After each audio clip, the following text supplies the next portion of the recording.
Hello everybody. We are going into Kaleidoscope. Kaleidoscope വാർ എന്നുള്ള Luigi പിരാൻഡലോയുടെ short സ്റ്റോറിയാണ് വായിക്കാൻ പോകുന്നത്. അതിൻ്റെ സമ്മറിയാണ് എക്സ്പ്ലനേഷൻ ചെയ്യാൻ പോകുന്നത്. So the first section, in War by Luigi Pirandello. The setting is a train carriage in Italy during World War I. The story doesn't focus on the battlefield but on the civilians impacted by the war. അപ്പോൾ രണ്ട് ട്രെയിനിലാണ് ഇവിടുത്തെ scene വരാൻ പോകുന്നത്. ആദ്യത്തെ ഒരു main ട്രെയിനിന് ഒരു particular സ്റ്റേഷനിലെത്തി. അവിടെ നിന്ന് ഒരു ചെറിയ ട്രെയിനിലാണ് ഇവരെല്ലാവരും പോകാൻ പോകുന്നത്. ഈ പർട്ടിക്കുലർ വിഷയം നടക്കുന്നത് ഒരു ട്രെയിൻ കാരേജിൻ്റെ ഉള്ളിൽ, ട്രെയിൻ കമ്പാർട്ട്മെൻറ്റിൻ്റെ ഉള്ളിൽ വെച്ചിട്ടാണ് സംസാരിക്കാൻ പോകുന്നത്. അവിടെ 3-4 പേര് ഇരിക്കുന്നുണ്ട്. ആ ഇന്നോട് കൂടെ അവിടെ ഒരു കപ്പിള് അതിലേക്ക് കയറുന്നു. ഒരു ഹസ്ബൻഡും വൈഫും പ്രായമായിട്ടുള്ളവരാണ്. അതിൽ സ്ത്രീകൾക്ക് ആകെ വിഷമം പിടിച്ചിരിക്കുകയാണ്. കാരണം അവരുടെ ആകെയുള്ള മകൻ യുദ്ധത്തിന് 6 മാസമേ ഉണ്ടാവുള്ളൂ, പ്രാക്ടീസേ ഉണ്ടാവുള്ളൂ, ട്രെയിനിങ്ങേ ഉണ്ടാവുള്ളൂ എന്ന് പറഞ്ഞിട്ടാണ് ആദ്യം പറഞ്ഞത്. പക്ഷേ ഇപ്പോൾ പെട്ടെന്നൊരു മെസ്സേജ് വന്നു, 3 ദിവസം കൊണ്ട് വേഗം വാറിൽ ചേരണം. വേൾഡ് വാർ I ആണ് നടക്കുന്നത്. The story unfolds as a series of encounters between passengers on a train stranded overnight. We meet a couple whose only son is about to leave for war. Their raw grief sparks conversations with other passengers, each revealing their own story of heartbreak and loss.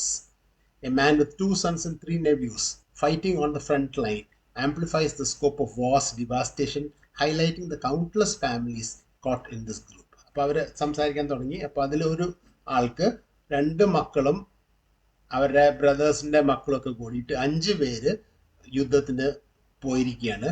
അപ്പോൾ യുദ്ധം കൊണ്ടുള്ള നഷ്ടങ്ങൾ, യുദ്ധം കൊണ്ടുള്ള നാശങ്ങൾ, അതൊക്കെ highlight ചെയ്ത് എത്രത്തോളം ഫാമിലീസിന് പ്രയാസങ്ങളാണെന്നൊക്കെ ഈ മനുഷ്യൻ പറയുന്നു.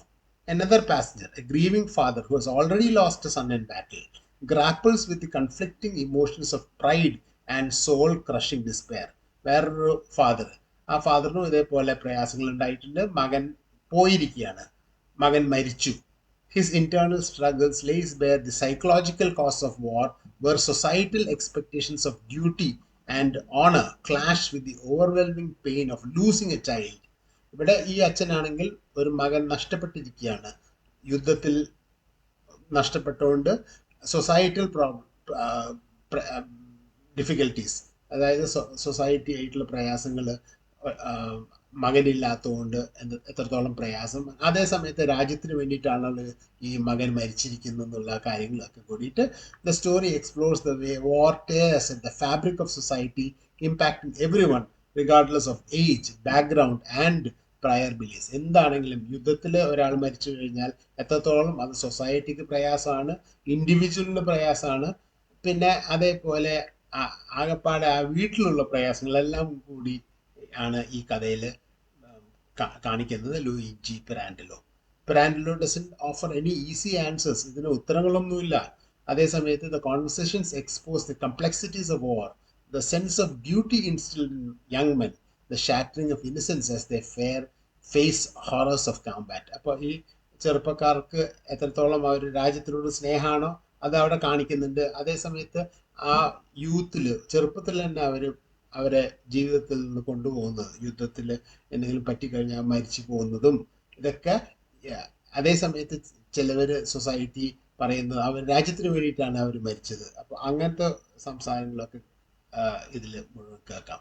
The story, through these interactions, the story paints a poignant picture of the emotional toil war takes on ordinary people, leaving them with scars that may never fully heal. അപ്പോൾ ഇവർക്ക് ചിലപ്പോൾ ഈ മുറിവ് ഒരിക്കലും ഉണങ്ങിയെന്ന് വരില്ല. കാരണം യുദ്ധം അങ്ങനത്തെ ഒരു സാധനമാണ്. നഷ്ടപ്പെട്ടു പോയി കഴിഞ്ഞാൽ ആ നഷ്ടം നമുക്ക് തിരിച്ച് കിട്ടില്ല. പക്ഷേ അതേ സമയത്ത് ചിലവർ പറയുന്നത് അത് രാജ്യത്തിന് വേണ്ടിയിട്ടാണല്ലോ മരിച്ചത്.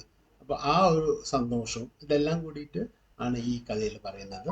This particular notes are available in the description box. അത് നിങ്ങൾ കോപ്പി ചെയ്യുക, എന്നിട്ട് നിങ്ങൾ വായിക്കുക, അതേ സമയത്ത് നിങ്ങൾ സബ്സ്ക്രൈബ് ചെയ്യുക. Thank you very much and please to subscribe to this channel.